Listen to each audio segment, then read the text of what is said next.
That makes sense? Yes. Okay. So we're going to start off with Proverbs 21, and then we're going to go into the quick video, the quick slide presentation, and I'm just going to remind y'all, for where we do open up the floor for comments, please, let's get to the point, make it brief. 2 minutes. I want to say this the right way without offending anybody. I'm the one doing the lesson. You know what I'm saying? Not the people from the seat. You know what I'm saying? So just, I mean, we all here together, but let me just be able to facilitate the expeditious flow of the information back so that we can get all of the information out and so that we can get all of this done before the end of the Shabbat. Yes, sir. Amen? Amen. All right. Oh, and the other thing that I'm going to let y'all know right now is, so, for all of the children, y'all will be called on, just like I did last time. And I'm going to tell you why. And this is, and I'm being very serious right now. And I'm going to tell you why. And this is something that we're going to, as a part of our open conversation, we're going to talk about later. Our children are our future. Yes. Am I right or wrong? That's right. And God is our future. Amen. Am I right or wrong? That's right. So now, if God is our future and our children our future, we need to make sure that our children have an excellent understanding and grasp of God in order to ensure that our future is prosperous. Does that make sense? Sure. I like your enthusiasm. I'm teaching a lesson. You hear me? But the reason that's going to be talked about is because, now, let's be honest. There's some children who you look at them, I'm not going to say this is how you feel, but there's some children that you look at them and sometimes you wonder if they really feel like they're interested in being here, or they feel like they look like they would prefer to be somewhere else. Am I right or wrong? That's right. How do you handle that? How do you deal with things like that? If you're a child and you know that you're one of the ones that you're thinking, how he know that that's how I felt? It comes a point where we as a people need to be able to communicate with our children, because the fact of the matter is we understand. We've been there. We understand the importance of God. We can testify to the importance of God and having him in our life. One of the things that you're going to see in going through these Proverbs is what these Proverbs are is Solomon's father and his mother giving him advice about life and how to be right with God. So for us to sit back and see these children and know that they look like they don't really look interested, we can't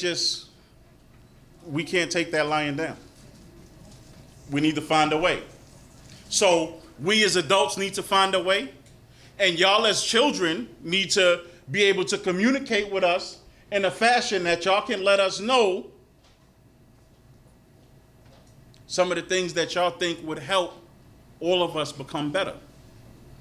So bear those things in mind, because y'all will be called on. So get your thoughts ready now.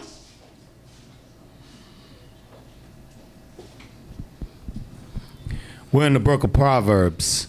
Proverbs, the 21st chapter. Hallelujah. Hallelujah. The king's heart is in the hand of Yahweh as the watercourses. Everybody's heart is in the hands of Yahweh. The only difference with the king is that the king has slightly more power than everybody else. Come on.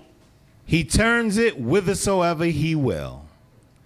Every way of a man is right in his own eyes, but Yahweh weighs the hearts. This is important, because I know a lot of us in here feel like this, where we have a difference of opinion from other people, and we just know this person don't know what they talking about. I know I'm right. And the other person feels the same way. I know I'm right. Everybody, every man, the way of every man is right in his own eyes. But when you have that type of issue, where I feel like I'm right, and you feel like you're right, how do we come to a resolution on that? Somebody said Torah. Any other answers? Sometimes you can agree to disagree. Wisdom, all those different things. What do all of those things have in common? Communication. Come on. Verse 3.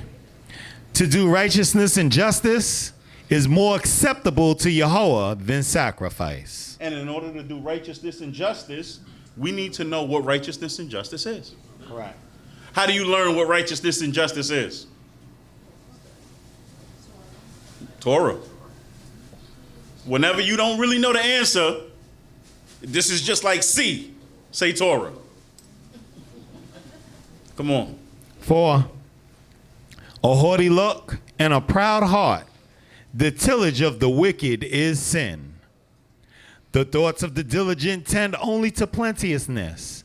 But everyone that is hasty, hasteth only to want. You know, there's this talk about being diligent and tending to plenteousness. One of the things that they constantly talk to Solomon about and try to teach Solomon about is the fact on being diligent on whatever it is. So how do we apply that to us? Being diligent when it comes to work. Being diligent when it comes to school. The fact of the matter is while we know that, you know, being something like having a 95 average is excellent, the fact of the matter is God put it in all of us to be able to do well and succeed because we're God's people. And when we don't, we need to try to figure out why. Because God put it in us to be successful. You know, he said, the thoughts of the diligent tend only to plenteousness, meaning you always working hard. You always trying to get something. You always trying to get something accomplished because the fact of the matter is what? We as people like nice stuff, don't we? Yes, sir. We do. We like nice stuff. So for those of us that are a little bit older, we like that brand new shirt, brand new pants. For somebody who a little bit more extravagant, they looking for that 2 to infinity. I'm saying. But certain things don't come with being lazy. And a lot of times what happens with us is we as a people, we get distracted by secular things, and that distracts us from being as diligent as we should be. One of the biggest reasons that when they started talking about boyfriends and girlfriends, and they used to say boys don't need no girlfriends, girls don't need no boyfriends when you're a young age, is why? Because when boys start thinking about girls, they don't think about school. True. I can tell you that as a matter of fact. When girls start thinking about boys, they stop thinking about school. And when you're 15, you have no business thinking about anything other than godparents and school. Right. So when we push these things and we talk about these things, we may not always have the time to be able to fully express why something is important or why we're telling you to stay away from certain things, but you can trust us as parents and the ones who have your best interests in mind that there's always a reason. For the older people in the house, y'all know that song, Bobby Womack song? If You Think You're Lonely Now? What he said? He said, she's always complaining about me never being at home. But when I'm down and broke, she telling me about the things that her girlfriend's got. and she ain't got it. And she want me to go out and get him for her, but girl, you forgot the girl part. Girl can't be in two places at one time. Either I'm going to be at work or I'm going to be at home. Can't be in two places at one time. Come on. 6. The getting of treasures by a lying tongue is a vapor driven to and fro. They that seek them seek death. The violence of the wicked shall drag them away, because they refuse to do justly. Chief Uzziel talked about that this morning, the violence of the wicked. We as a people, we need to learn. Typically, when you have a group of people that aren't serving God, you got to be careful. Because one way or another, somebody's going to end up getting you in trouble. He talked about it with the Central Park 5. He talked about it with, no, he didn't talk about it. I mentioned it before when it came to the trial for Junior Feliz Guzman. 14 people. One boy had an issue, wrong person. Right now, 14 people's lives are ruined. One child is dead, and his family's life is ruined. Be careful who you hang out with. Be careful with people who always talk about violence. Come on. Verse 8. The way of man is froward and strange, but as for the pure, his work is right. So now, hold on. I have to preface my statement by saying you have to remember, this was Solomon's mother and his father talking to Solomon. So this is parents talking to a son.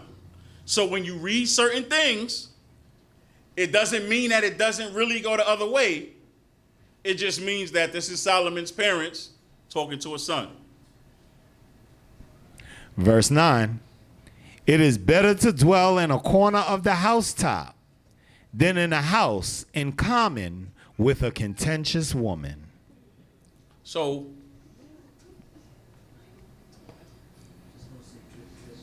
I know. I know. I know. I'm gonna just keep, I know. Oh, I know. I know.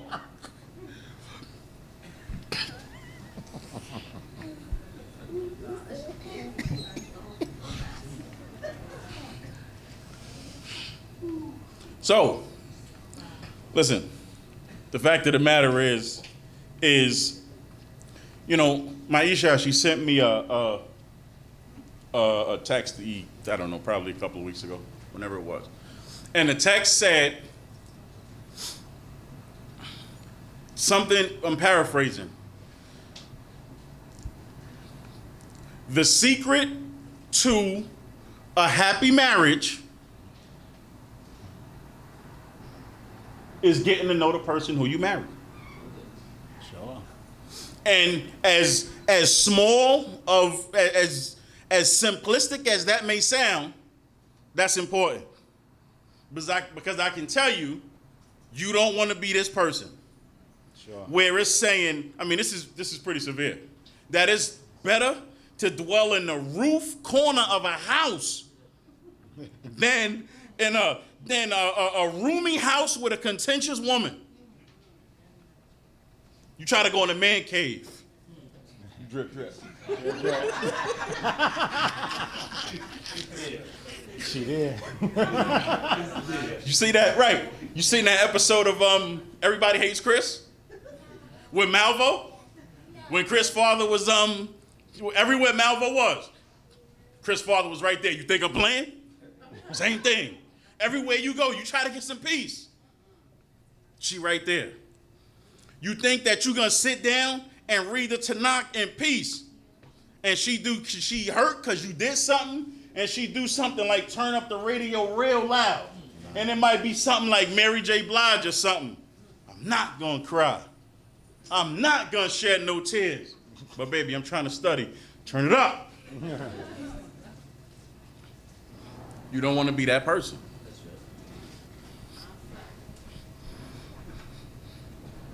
Come on. Verse 10.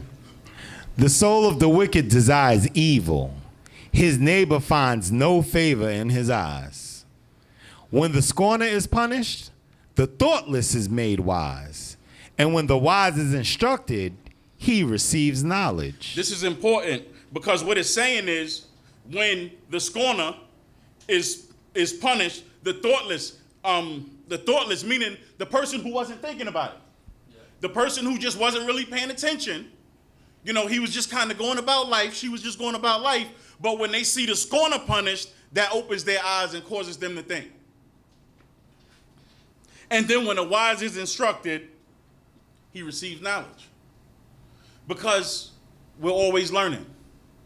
And somebody can always bring you a bit of a piece of information that can make you a little bit better. Because only one that's perfect is God. Come on. 12. The righteous one considers the house of the wicked, overthrowing the wicked to their ruin. Whoso stoppeth his ears at the cry of the poor, he also shall cry himself, but shall not be answered. God, when it comes to certain things, God has affinity for certain types of people. Poor, fatherless, widows, that type of thing. And when you sitting good and you have no want and you see somebody poor and you look at the person and you just despise them, God doesn't like things like that. And I understand because of the society that we're living, we see a lot of poor people come our way. You see homeless people come our way.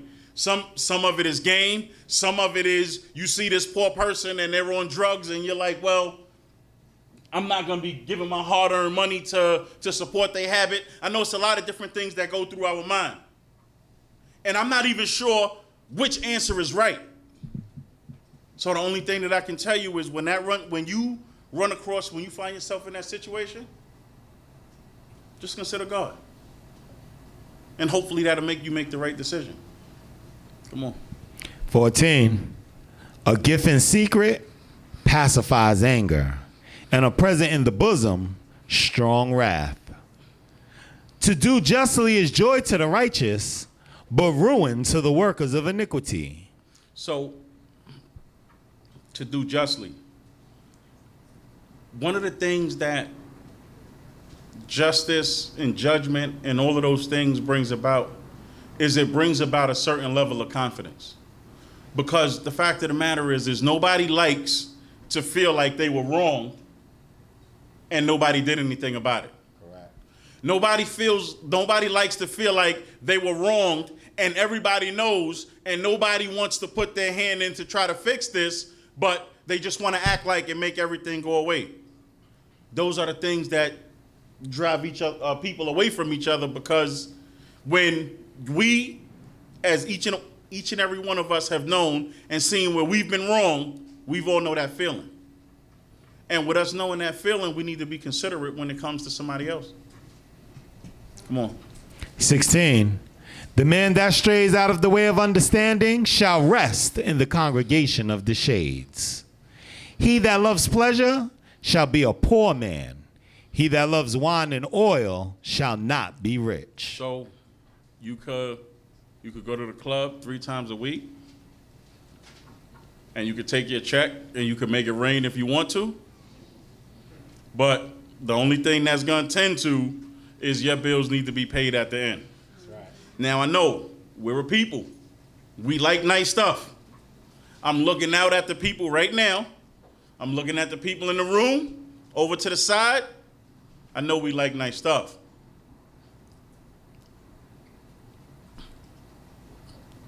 It's okay to save money too. Yes, it is. It's okay to take to put money away for a rainy day so that we're not living from check to check. That's okay. Come on. 18. The wicked is a ransom for the righteous, and the faithless cometh in the stead of the upright. It is better to dwell in a desert land than with a contentious and fretful woman. That's twice. That's twice. You know, one of the things that I noticed about, you know, for being married as long as I have is sometimes you don't always have to show that you're right. Correct. And the caveman mentality that a lot of us were taught don't work. Right. It's okay to bring flowers. It's okay to give hugs. Yes, sir. It's okay to give compliments. Because this is the person that you're going to spend the rest of your life with. Or that was the intention in the beginning. Don't you want to make sure that that's a comfortable interaction? Yes. Don't you? It's okay to say I'm sorry. Sir. And it's even better to say you're sorry and fix what you did. That's right. It's okay to bring flowers. I'm just saying, I'm not wrong all the time, too. It's okay for me to get flowers sometime, too. Just don't go one way. I'll be right sometime. I'm just saying. I'll be right sometime. I believe you, bro.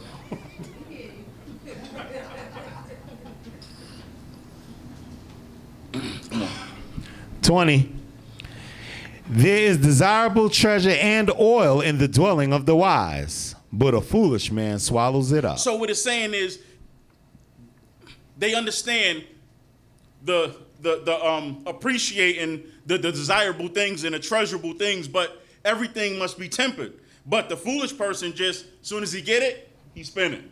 As soon as she get it, she spin it. Come on. 21. He that follows after righteousness and mercy finds life, prosperity, and honor. A wise man scales the city of the mighty and brings down the stronghold wherein it trusts. Whoso keepeth his mouth and his tongue keeps his soul from trouble. So that was something that was talked about today with Miriam, right? And it's also something that we just talked about. Sometimes it's okay to just not say anything. Because it's better to not say anything than to say the wrong thing. So, anybody in here ever have, like, you know, where somebody come up to you and they be like, I look fat in this dress, don't I? What do you say to that? You know you look good, baby. You know what? I look fat in this? How this make me look? It make you look like you from Tennessee. Cause you the only 10 I see. Ka-cha! Ka-cha! Let's go. 24. Nah, that was pretty good, wasn't it? That wasn't pretty good? On a scale of 1 to 10. Okay, I got some 10s. We good. 11. Right. 10, the only 10 I see. There you go. I got you. Don't mess up my joke. 24. A proud and haughty man, scorner is his name. Even he that deals in overbearing pride, the desire of the slothful kills him, for his hands refuse to labor. There is that coveteth greedily all the day long. Right. So what they're talking about is the desire of the slothful killeth him, because he sees this and that's what he wants, and he sees that and that's what he wants, and he sees all of these different things, but he don't work. Refuse to work. Mm-hmm. So he can't get it. but the desire is killing them because I want it. Come on. 26. There is that coveteth greedily all the day long, but the righteous gives and spares not. The sacrifice because of the righteous understands that when you give, it says when you lend to the poor, when you give to the poor, it's like you lending to God. Right. 27. The sacrifice of the wicked is an abomination. How much more when he brings it with the proceeds of wickedness? You know, I think we'll be real good if we get this one thing in our head, that God don't accept everybody. That's right. Because if you look at what it's saying the sacrifice of the wicked is an abomination. Meaning he didn't even do anything yet. Yeah. He was just wicked and he was bringing his sacrifice. So if you imagine the wicked person walking up with his sacrifice and he walking up to the priest and God is like, that's an abomination. And he didn't even get there yet. And it says, how much more when he bringeth it with the proceeds of wickedness? Meaning the sacrifice is already an abomination, but you bringing the sacrifice because you done did something wrong and you done did the wrong thing. God doesn't accept everybody. God respects righteousness, mercy, doing the right thing. God does not accept everybody. And we need to understand that. The quicker we understand that, the quicker we'll realize and learn for ourselves that we need to be better. Because God doesn't accept everybody. 28. A false witness shall perish, but the man that obeyeth shall speak unchallenged. A wicked man hardens his face, but as for the upright, he looks well to his way. There is no wisdom, nor understanding, nor counsel against Yahweh. You know, there's something that my teacher Hamora used to say, is one of his favorite lines. He used to say, you cannot violate the laws of God to your benefit. That's right. So, I think this is important because we need to take some time to think about this. Take it with you. We should take it with us. Because whenever you run into that issue where you become in conflict with,